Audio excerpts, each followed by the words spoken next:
I've been doing a lot of research recently on the student loan debt crisis here in the United States.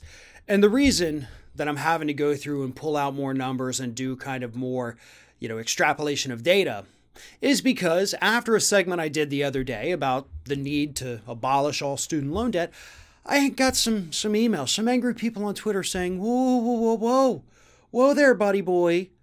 You had borrowers take out tens of thousands of dollars in loans. Hello. They knew what they were doing. They know what debt is. They knew they'd have to pay it back. And if you forgive it all, you're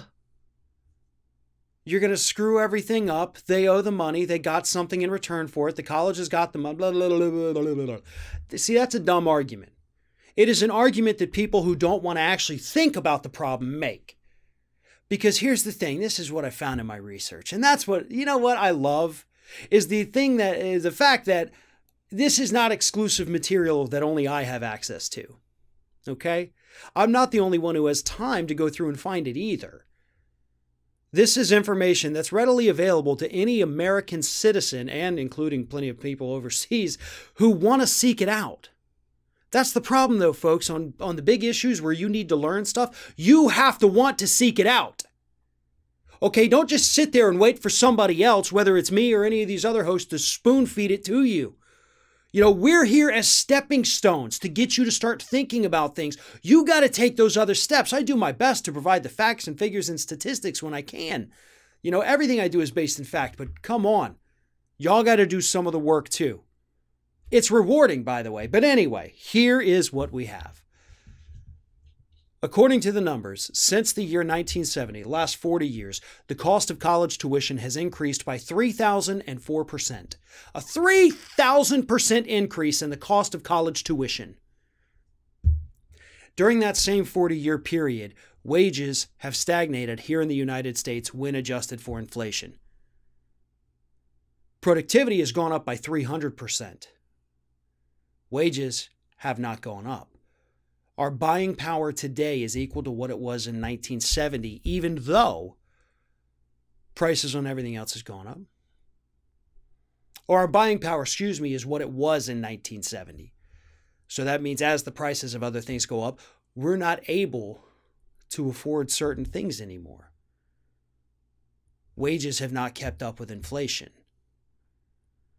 And I say all that to remind you that if you took out student loans in 1970, you're talking about a time where you would go to college, you'd take out a couple thousand in student loans to pay for your 4-year degree, you'd come out of college, you'd get a decent job because you had a better job market, you'd get paid a decent wage, and you'd pay off your loans. That's not the case anymore. And that's not the fault of the borrowers, so stop blaming the borrowers. That's the fault of capitalism.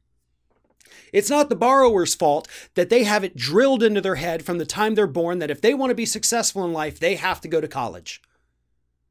Look at yourself and see how many times you have said that to your kids, or how many times you have heard other people say that to their children, or how many times you have seen that on TV or in any kind of story. I know we hear occasionally, well, so-and-so didn't go to college and they're a billionaire. We know those stories because it's so rare. Your kid is not going to be the next Steve Jobs, most likely. I'm sorry, they're probably not. They're not going to be Bill Gates. Not everybody can be. But we tell our kids constantly, you have to go to college.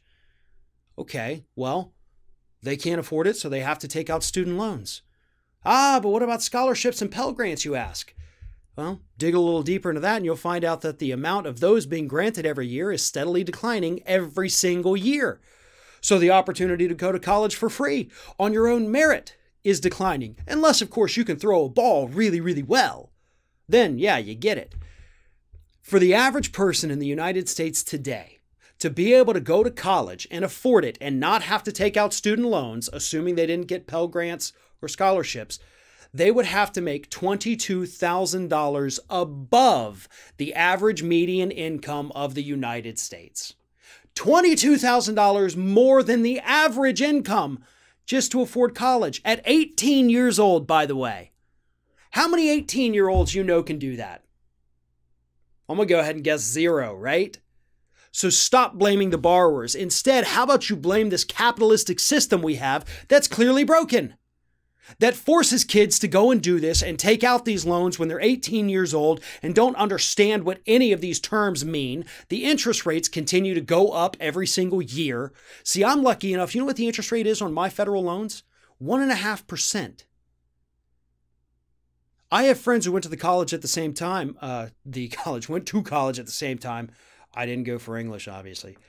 Took out private student loans. Their interest rates, last time I checked in with them, are currently sitting at 9%. And they started off at 0%. And they took them out when they were 18, and they didn't necessarily understand because nobody bothered to explain to them how that was going to increase over time. The system is broken. And the only way to fix a broken system like this, one that's this far gone, is to throw the whole damn thing away and start over. Hopefully start over with tuition-free college. That's the ultimate goal here in the United States. That's what we need to do. But we can't get there without first addressing the student loan debt crisis. And we can't address that crisis until we admit to ourselves and we're honest about the fact that it's not the fault of the borrowers. It's the broken system that we have forced them into.